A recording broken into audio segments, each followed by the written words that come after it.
So I'm not from a pure computer science background. I'm from a mechanical background. Okay, but so mechanical to MS transition was possible only because of all jokes say I need a fresher with 20 years experience. No fresher is going to have 20 years experience. That's what's the expectations here is like. They say in Indian, okay, that person should code well. That's what they expect. They don't want a person who doesn't code because they say I'm in the HR team. I'm in the data analytics side of the HR team. So I have a little bit of insight on how people scan resumes. So we say you are in the group, so you will be like, okay, I'm ready. You can ask me whatever you want. I know.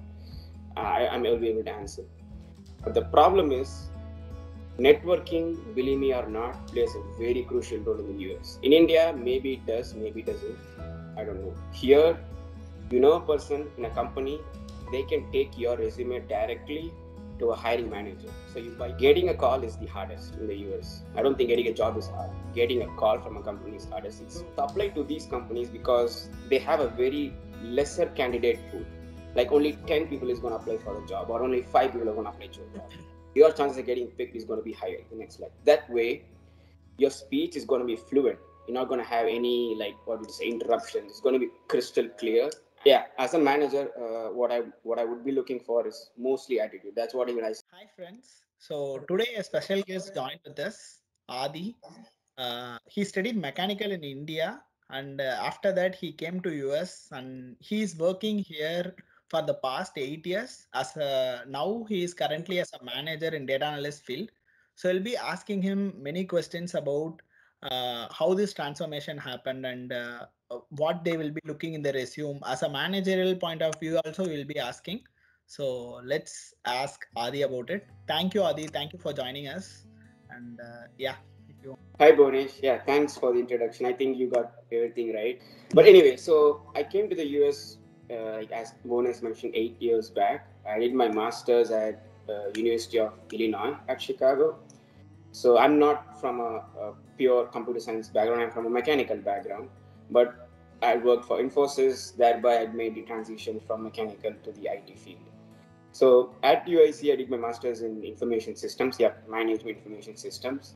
And since I was not a great coder, I was more interested towards the data mining and data science side, where you have tools which does the coding for you. All you have to do is just apply your knowledge and learn some techniques on statistics. So I thought that's going to be the best fit for me, and that's why I chose it. And yeah, the coursework did have a lot of information around data analytics and reporting. I did data mining courses, and which gave me like an introduction to the like predictive analytics side, the data modeling side, and what are the different like statistical tests you can do. Uh, but it was more like a start, I would say.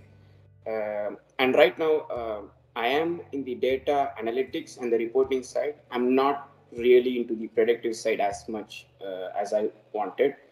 But I think people who are pretty good at coding, you learn like Python or R, those are the base two tools which most of the companies here are looking for. You have those two, you're bound to land up a job somewhere, and those are the only things which people require in interviews. Um, and from the data reporting standpoint, I would say Tableau is a must have. Right now, Tableau is like uh, is the hot topic. Everyone needs a Tableau developer. Uh, as I mentioned, I'm not a coder. I was able to learn Tableau pretty fast, and it's very user friendly. It's scaling up, and I think it's going to go like a long way. In my field, what I would definitely suggest is having knowledge about the databases and having some information on data modeling and reporting tools like either Power BI or ClickView or Tableau. Those are different tools. You can choose any one. Tableau is the best in my opinion. If you have these two, you'll definitely land a job as a data analyst because you know the data modeling standpoint, you know how to bring the data in, how to model it, how to structure it, and also how to report it. So the end to end is covered. That's basically what I've been doing for the last 6 years. And once, like, yeah, of course, you have this, then you can go to the predictive side, which is you use the data, but you build models onto it. I'm not in that field yet, but I don't I don't see myself there, but maybe eventually I get there. I don't know. But basically, this is my journey with the company. And yeah, as Bhunesh has mentioned, in candidates, mostly like this field is more like technical, but also your attitude is what you're looking for. Company to company, it varies, but at least in my opinion, technical is 50%, but I think attitude is what gets you the job. Technical just gets you to the door, but what you bring to the table is yourself. You're unique, and that's why your attitude plays a bigger role than just your technical skills. Okay.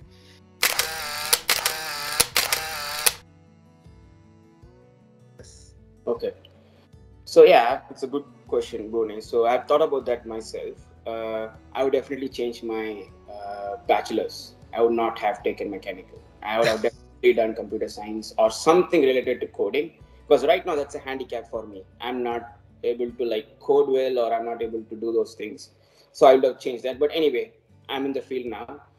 If at all you want to learn something, in India, just learn some kind of tools, and just learning tools or going through Coursera is good. But I think it will be very helpful if you did some actual project, or if you have worked in the technology, if you have done something or built something. That's what's going to take you a long way. Coursera courses are good. It helps you know, it helps maybe give you some exploration. But I think if you have worked there in India, or if you have a chance in working in any kind of any kind of a tool or just a process, I think that's going to add a lot of value. Because over here, as a fresher, people expect a lot, and I had the same problem. Like, hey, like as all jokes say, I need a fresher with 20 years experience. No fresher is going to have 20 years experience. That's what's the expectations here is like. So I think just learn enough, but have some actual practical application of what you have learned. Have that as a backup, back your skills up, and I think that it'll help you also put it on your resume, and also you can explain it. And I think it's all like if you explain something and the other person actually gets what you say, that's all you need, and that's why you'll be picked like this.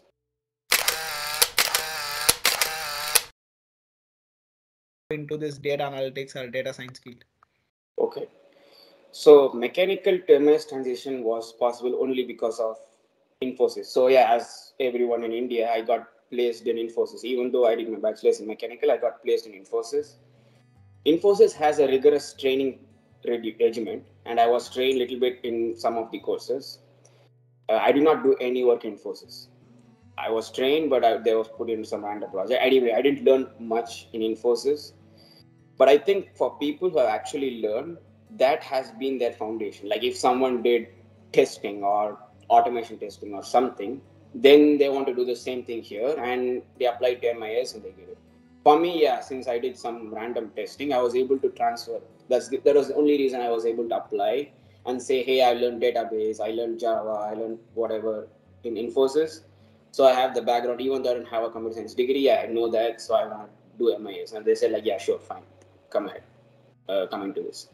But there are people who did mechanical, they came here or industrial, but they took all data analytics and data reporting courses. That was a flexibility which my college at least had. I think other colleges also have that option, because industrial and statistics, I think they have something. I'm not sure, so you can also do that option. Uh, I honestly am not the exact person who you should ask regarding what courses you take, because I didn't do any computer science courses. But right now, definitely, as I said, Python and R, those are free open source softwares.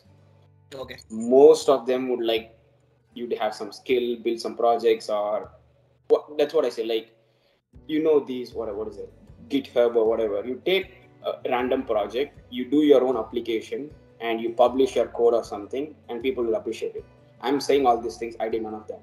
But if you want to try that out, definitely I think that's not a bad option, because it gives you some confidence. You also know, okay, what's happening. Having said that, my route is also very much possible. You don't like coding, it doesn't come to you naturally, that's totally fine. You can still be in this field. And that's Okay. possible because of all this. And I think slowly the entire industry is also coming towards this no code kind of a software where most of the things they're making is sort of like a drag and drop, which does the coding, because most of them here, they have the, what would you say, they have the ideas and they have the right attitude for the work. So why not? So that's why people are just like, okay, let's build tools for those people, because that's a big population. Most of the Americans here, maybe they are learning right now, but they don't know how to code. So they're trying to market tools towards that. So I don't know, maybe in future, coding is going to become like irrelevant, at least for everyone. Like me, I don't do much of coding, but I'm still able to do a lot of automation, lot of work just because of these tools. So one thing which I would say is just be confident, uh, do some courses so that you know, like, you at least get the aptitude on, okay, what does data analysis look like, what are the different techniques you can use, how can you report. Or I would say the best thing is storytelling with data. That's the best skill you need to have, but that's more like a soft skill where you actually have the ability to visualize data and also tell a story with it. Once you have that, that's going to become a very big skill. Okay. So yeah, that's what I would say. But anyway, I'll tell you my perspective. So yeah, I had a tough time, getting jobs here.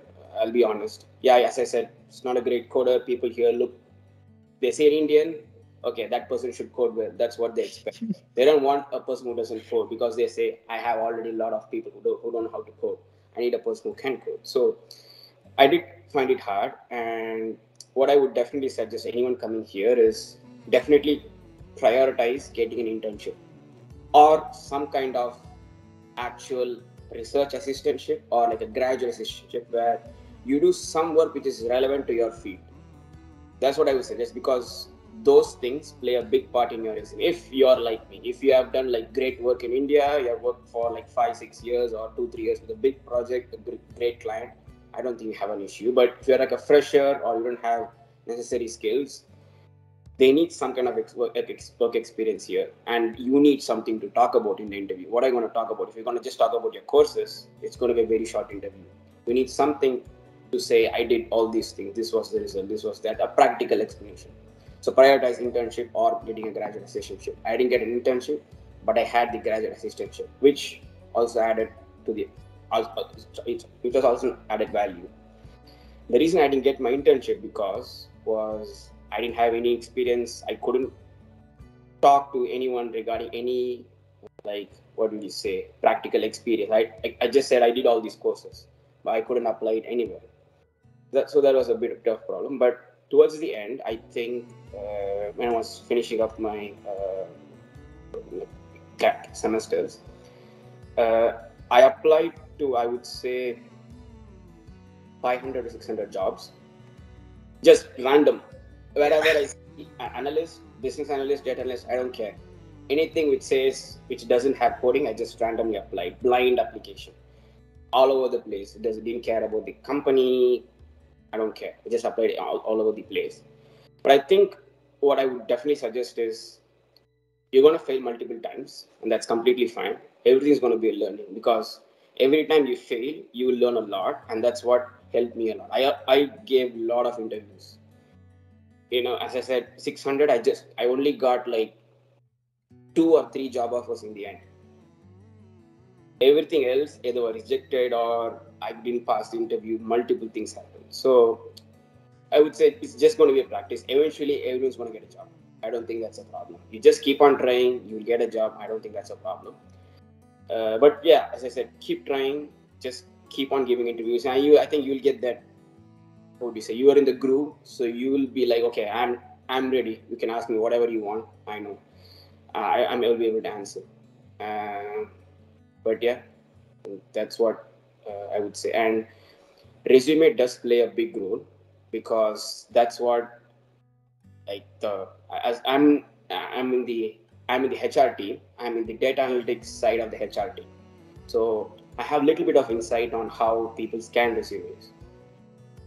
So our company, at least, like, not our company, in general, a lot of companies just like have an automated computer AI which scans your resume for keywords. probably Bhune should have mentioned it before. And you would know how to like craft a resume with just having those keywords. And then it will get picked, recruiter will have a look, and then it will go to the hiring manager. But the problem is, any big company apply, there are going to be a lot of people like you who's applying. It's going to apply to that. And it's going to be very hard to get picked. It's going to be very, very hard unless someone recommends you or takes your resume to the hiring manager or something like that. Networking, believe me or not, plays a very crucial role in the US. In India, maybe it does, maybe it doesn't. I don't know. Here, you know a person in a company, they can take your resume directly to a hiring manager. So you bypass everything. You bypass the system, recruiter, everything. You directly go to the hiring manager. If your resume is impressive, the hiring manager is going to give you a call. And from that point onwards, it's on you. Getting a call is the hardest in the US. I don't think getting a job is hard. Getting a call from a company is hardest. It's very stressful. But I think what I would say is, at least the approach which I took was, I applied for lesser known companies, bigger companies, but lesser known companies. I didn't apply for Apple, Google, Microsoft, Amazon, or whatever. I applied for company giants, but not in the IT field. Like mine's like a leader in their business. Like in the healthcare business, they're the leader, but none of them know. Even I didn't know about that company before I applied. So I would say it's comparatively bigger company, but people wouldn't know. So apply to these companies because they have a very lesser candidate pool. Like only 10 people is going to apply for the job, or only 5 people are going to apply for a job. Your chances of getting picked is going to be higher. And don't worry if it's a small company, because small company is what's going to like get you started. So try for big companies, it's good, but always keep an eye for other companies which are big in their industry, but they're not well known. At least not well known for us Indians, but well known here. So try for those companies is what I would say, because the chance of getting picked is higher, and that's how I got picked. Basically, there were 2 people who applied for my job, and I got picked. So the chance possibility is 50-50. So I would say, yeah, that helped. And in the end, what I did was, this is just what would I say, an interview tip. You're gonna have the first round is gonna be a phone call. So it's not a video call; it's just a phone call. So I had a cheat sheet prepared. Like, tell me whatever. First question they're gonna ask is, tell me about yourself. You prepare a slide with all the points you have, and you just slowly read it out to the person. You don't have to mug it up, by heart it, nothing. Just prepare a PowerPoint, pull it up, and the person calls. You have it on your phone. You have a laptop over here, and just start. For the first question they ask, tell me about yourself, you'll have the slide prepared. Click on that slide, just read whatever is there. Next question is, okay, tell me about this project, tell me that project. Click the next slide, click the next slide. That way, your speech is going to be fluent. You're not going to have any like what would you say interruptions. It's going to be crystal clear, and they will know, okay, this person sounds confident or whatever. And the next round is going to be very easy. They're just going to call you for in person or something like that. So cracking the HR call is also another like these small tips and tricks. I think you guys will learn, but that's what at least I did, and it helped me a lot. That PowerPoint tip was, I think, it gave me confidence also. Like, okay, I can talk to them, and only when you cross rounds you will know what's at the next stage. Otherwise you wouldn't even be able to cross that. Yeah, thank you, Adi. These were my main questions.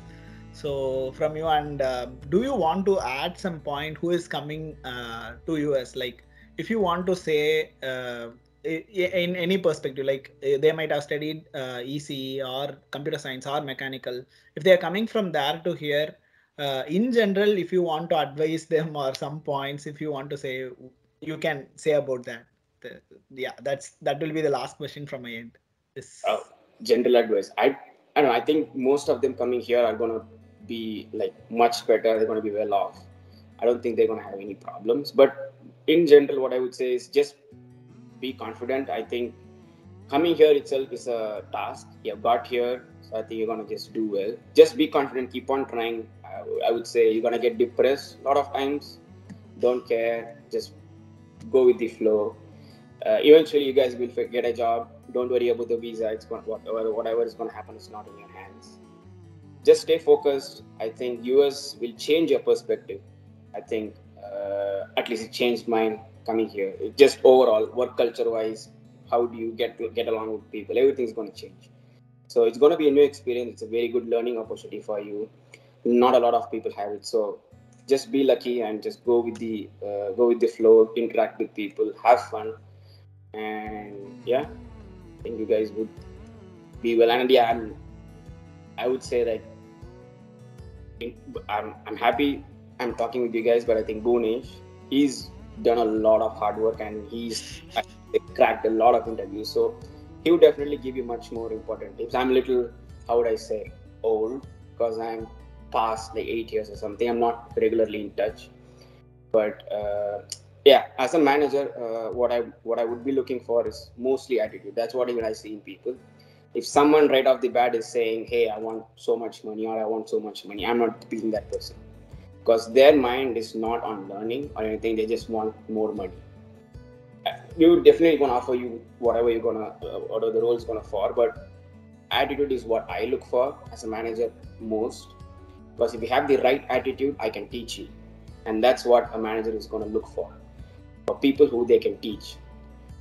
People who have like an attitude like they know everything or something, they're good. They're gonna be fantastic technique. They're gonna code brilliant.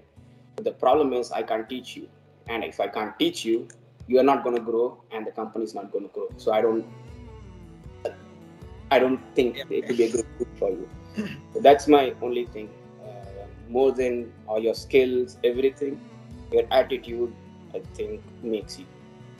So just be nice. Yeah. Thank you, Adi. Thank you for joining with us.